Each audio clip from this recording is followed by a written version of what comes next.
नमस्ते दोस्तों। आप देख रहे हैं अपना चैनल हार्टलैंड। दोस्तों, आपका स्वागत है। दोस्तों, अपने लूटने की एक बात बताना चाहूँगा। देखो कैसी मतलब सिस्टम सरकारें सिस्टम सेट करती हैं, पर हमें ये पता चलता है कि कैसा एक चीज़ होती है कि वो एक चीज़ हो रही होती है एंड नो वन बॉदर्स। किसी को इस चीज़ की चिंता नहीं होती है कि ये चीज़ ठीक करनी है। या यहाँ पे एक मतलब लोग आते हैं, अब विदेशों से भी लोग आएंगे, उनके साथ भी ऐसा अनुभव होगा तो कैसा अनुभव लेके जाएंगे। तो एक कंट्री की रिस्पेक्ट होती है जिसकी सरकारों ने जहाँ एक सिस्टम जो सरकारी सिस्टम है, जो ऑफिसर्स हैं, जहाँ उस एरिया के जो भी लोग हैं, जहाँ तो उन लोगों को एक इस चीज़ की वरी होनी चाहिए कि दिस इज़ हमारी कंट्री का रिस्पेक्ट है। बाहर से लोग ना आ जाएं, जो अपने ही लोग हों, तो क्या इसको चलने देना है। तो ऐसा ही दोस्तों, मैं एक एक्सपीरियंस बताता हूँ। और एक बार नहीं, मतलब अब कुछ लोग होते हैं जिनके जीवन में जो दूसरे को ही दूसरा कोई गिरता है तो उससे सीख लेते हैं, और कुछ लोग खुद गिरने से सीखते हैं और कईयों को 2-3 बार गिरना पड़ता है शायद। और इसमें ये भी नहीं होता है कि वही महान हो जाते हैं, जहाँ वही ग्रेट हो जाते हैं, जहाँ वो बड़े अक्लमंद थे। नहीं, ये एक भरोसे की चीज़ होती है। कोई एक आदमी होता है, भगवान ने अलग अलग आदमी बनाए हुए हैं। हम सब का एक अलग नेचर होता है। एक होता है वो इजीली आप बिलीव करता है। वो कोई भी आदमी उसको बताएगा कुछ तो वो बिलीव कर लेगा कि यस यार ये सच बोल रहा होगा। और कोई दूसरा होता है, वो कहता है, उसको उसको सच भी बताता है कोई, तो भी वो शक की नज़र से देखता है कि ये शायद मेरे से पैसे लूटना चाहता है या कुछ ऐसा करना चाहता है। पर एक की आदत ऐसी है, एक जो है वो भरोसा करता है और दूसरा जो है वो नहीं करता है। तो ऐसे आपको डिफरेंट सॉर्ट ऑफ लोग मिल जाएंगे। और आपका मेरा हम सबका एक ऐसा नेचर होता है, एक बिलीवर होता है, एक नॉन बिलीवर होता है। वो हर आदमी पे बिलीव कर लेता है कि हाँ ये यार सच बोल रहा होगा। अगर इसने बोला है कि इसको ज़रूरत है तो ये सच बोल रहा होगा। और दूसरा ये सोचता है यार ये तो है ही, ये तो अव्वल दर्जे का ऐसा आदमी होगा जिसकी तो मंशा ही किसी को लूटने की या किसी को बेवकूफ़ बनाने की होगी। और कुछ लोग ऐसा करते भी हैं।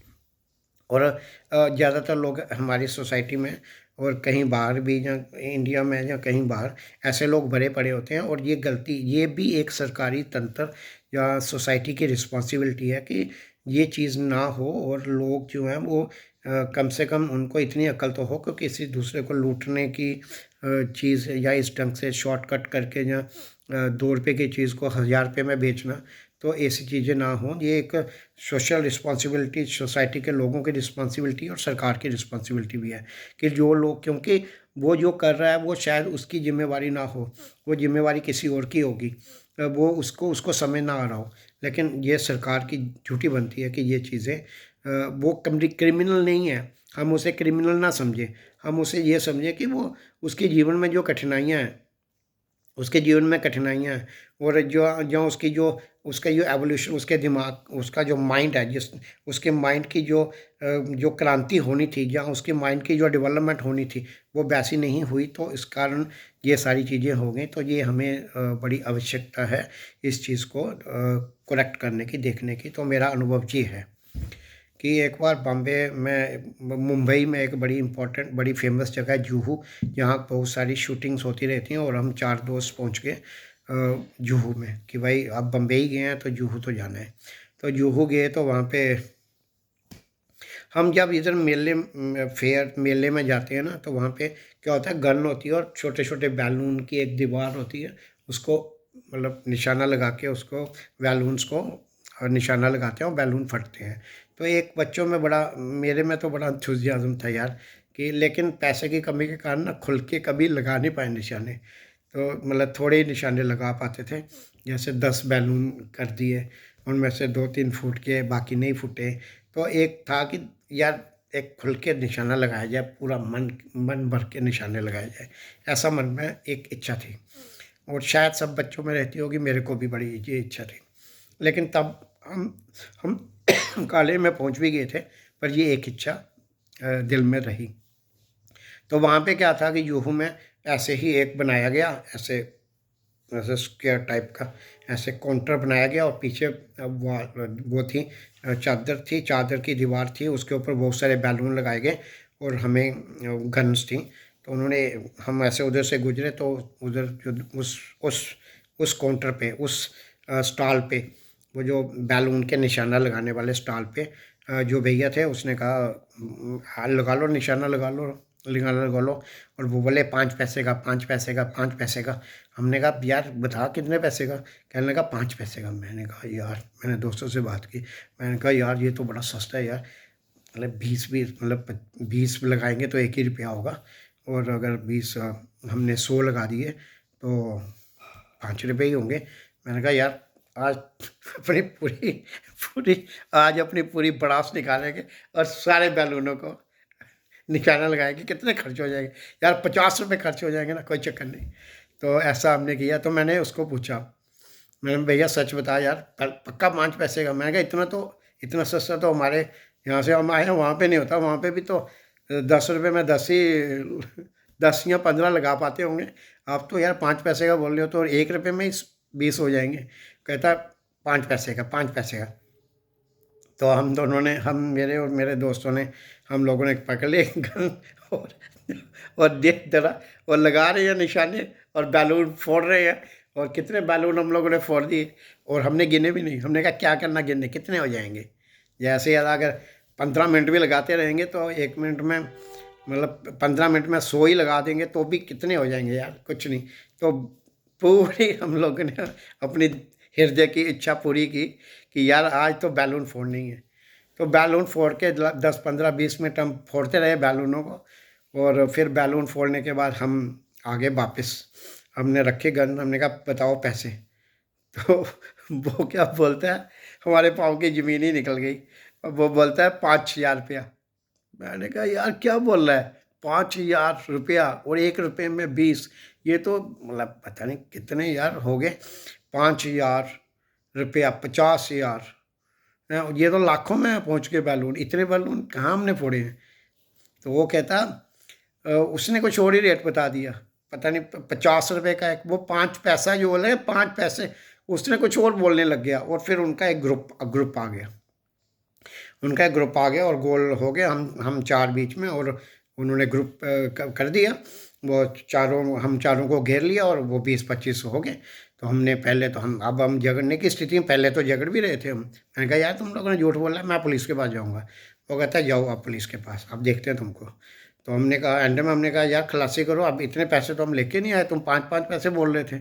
तो किसी तरह से जो 4-5 हज़ार हमारी जेब में थे वो सब उन्होंने ले लिए, और इस तरह इस तरह से हम लूटे। और बड़ी मुश्किल से हमने थोड़े रुपए बचा लिए थे। बड़ी मुश्किल से 100 रुपया हमने बचा लिया था, 100-200 रुपया हमने बचा लिया था कि घर भी पहुंचना, जहाँ रहते थे वहाँ पे भी पहुंचना है। बस का, ऑटो का नहीं तो बस का किराया तो बचाओ। और अपनी जो घड़ियाँ थी वो मेरे पास तो थी नहीं, पर जो और थे उन्होंने अपनी घड़ी इस तरह से बचाई कि बेल्ट में ऐसे घड़ी पिरोली, तो इस तरह से उन्होंने घड़ी बचाई। तो किसी तरह हम इस तरह से वहाँ से बच के निकले। और फिर जब बस में बैठे तो वो जो 100-200 रुपया था वो भी किसी ने पॉकेट मार ली। और फिर बस ड्राइवर जो था, बेस्ट बस का ड्राइवर था, बुरे लोगों ने पॉकेट मार दी, बुरे लोगों ने बैलून में हमको धोखाधड़ी करके किया। लेकिन वो बस का ड्राइवर सही था, उसको वो आज भी याद है, क्योंकि बुरे लोग भी याद रहते हैं, बुरा अनुभव भी याद होता है और अच्छा अनुभव भी याद होता है। उस बस के ड्राइवर ने हमें कहा यार तुम लोगों की किस्मत बुरी लगती है। हमने बताया यार यहाँ पे 200 रुपया बच गया था, वो भी चला गया। तो उसने कहा कि अच्छा चलो, उसने हमें पैसे नहीं लिए, कोई कोई सख्त कानूनी कार्रवाई भी नहीं की उसने, हमारी दिशा, हमारी कंडीशन को देखते हुए, और हमें अपने जहाँ पे जाना था वहाँ पे उतरवा दिया। और वहाँ से फिर हमने ऑटो लेके पहुँचे उस जगह पे जहाँ जाना था, और वहाँ फिर और लोग थे तो उन्होंने पैसे हमने वहाँ से लेके दे दिए ऑटो वाले को। और दूसरे दिन फिर हम पहुँच गए, दूसरे तीसरे दिन फिर हम पहुँच गए हफ्ते बाद, एग्जैक्टली नहीं पता है दूसरे तीसरे दिन, पर फिर नेक्स्ट टाइम हम फिर पहुँच गए जुहू में। एक बार फिर कहते ना, एक बार लुट के, अब तो अकल आ जानी चाहिए थी, पर हमको शायद नहीं आनी थी, हमको 2 बार लुटना था। 2 बार तो पहले ही लुट गए थे, बस में किसी ने पॉकेट मार ली, और अब तीसरी बार लुटने के लिए जा रहे थे, जुहू में पहुंच गए। तो अब ये दिन में सीन, वो शाम को सीन था, ये डे में सीन था। तो हमने देखा जुहू बड़ा खाली खाली है यार, पूरा खाली है। तो वहाँ घोड़े वाले आ गए, अब वो घोड़े मतलब लोग उनके ऊपर चढ़ के ना इधर जुहू के घोड़े घुमाते हैं। तो हमने कहा यार ये घोड़े वाला है यार, हमने सलाह की, हमने कहा यार इसको ना पूरा पूरा पूछेंगे पहले कि घोड़े पे चढ़ने का हमारा मन था कि यार हॉर्स राइडिंग की जाए, लेकिन इसको पूरा पूछेंगे कि यार तू पैसे कितने लेगा पहले बता दे। तो हमने पूरे हर ढंग से पूछ लिया कि कितने पैसे लेगा, ये वो कहता ओनली कुछ 500 रुपया उसने बोला कि मैं आपको ऐसी जगह ले जा रहा हूँ, क्योंकि जुहू बीच बहुत बड़ा बीच है। तो 1-2 किलोमीटर उसने बताया कि 1-2 किलोमीटर दूर, 1 किलोमीटर दूर वहाँ पे एक शूटिंग भी हो रही है, वो शूटिंग भी आप देख लेना, तो हम वहाँ तक जाते हैं। तो हमने कहा चल ठीक है, पर 500 रुपये है ना, कहता 500 रुपये है। तो हमने घोड़ा नहीं किया, हमने वो घोड़े के पीछे घोड़ा होता है और पीछे एक गाड़ी होती है, हमने वो गाड़ी कर ली, खुली ओपन होती है, उसमें खड़े रहना होता है। हमने कहा ये गाड़ी ठीक है यार, घोड़े का सस्ता बोल रहा था, उसमें तो एक राइड करना था, तो वो तो 4-5 घोड़े हमें लेने पड़ते हैं, लेकिन ये एक सिंगल घोड़ा, एक घोड़ा था और पीछे गाड़ी थी। हमने कहा इस पर बैठ के जाते हैं। तो घोड़े पे बैठ गए हम। तो घोड़े पे खड़े हो गए पीछे और घोड़ा दौड़ने लग गया। तो किनारे क्या होता है लाइट के इलेक्ट्रिसिटी स्ट्रीट लाइट जैसे होती है, ऐसे पोल्स थे। जुहू ऐसे समुंदर है, ये जुहू बीच है, और इधर जो किनारा है ना, वहाँ पे लाइट के पोल्स हैं, लाइट के पोल्स हैं। तो वो पोल होगा 50-50 मीटर के डिस्टेंस पे। तो जब जब कोई 100-200 मीटर ही चला था, तो मैंने कहा यार इसको एक बार फिर पूछ लेते हैं कि पैसे कितने लेगा, कहीं ये भी ना लूटने वाला निकले। तो हमने उसको पूछा भैया एक बार फिर बता दो यार पैसे कितने लोगे। तो उसने रोका तो पोल गिनने लग गया, कहता 1 2 3 10 पोल हो गए, आपके 10 पोल हो गए, 10 × 500, आपका 5,000 हो भी गया। कहा अरे यार कमाल करता है यार कि तू, मैंने कहा तूने कहा था शूटिंग की प्लेस तक जाएंगे और उसका 500 रुपया है। कहता नहीं, मैंने तो आपको ये बोला था कि ये पोल कि आपने पूछा नहीं, ये तो हमारा रेट है कि एक पोल से दूसरे पोल, वो जो लाइटिंग स्ट्रीट लाइटिंग के पोल होते हैं जो गली में भी हम देखते हैं, वैसे ही पोल यूहू में भी लगे होंगे किनारे पे, लाइटिंग फॉर लाइटिंग पर्पस। तो मैंने कहा यार रोक है, उतार नीचे उतार और ये ले अपने पैसे। और हमने नहीं यार तेरे पास बैठना, हम पैदल जाते हैं अब वापस अब। तो इस तरह ये 1-2 अनुभव हुए जुहू बॉम्बे जुहू बीच पे लुटने के। और